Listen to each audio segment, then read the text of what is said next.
తెలంగాణ రాష్ట్ర ప్రజలందరికీ పేరు పేరున నమస్కారం। ఈ రోజు అధిష్టానం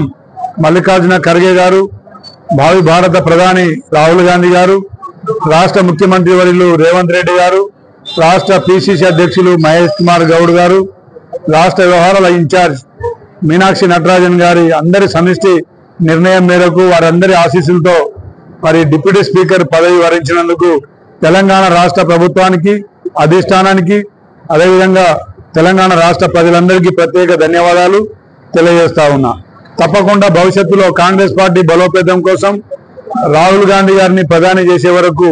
తప్పకుండా మరి కృషి చేస్తానని, అదేవిధంగా గిరిజన ప్రజానికం రాష్ట్ర ప్రభుత్వ ఏర్పాటులో ముఖ్య భూమిక పోషించిందని, మరి గిరిజనుడైన నన్ను గుర్తించి గిరిజన ప్రజానికానికి గౌరవించినందుకు వారికి ప్రత్యేక ధన్యవాదాలు తెలియజేస్తూ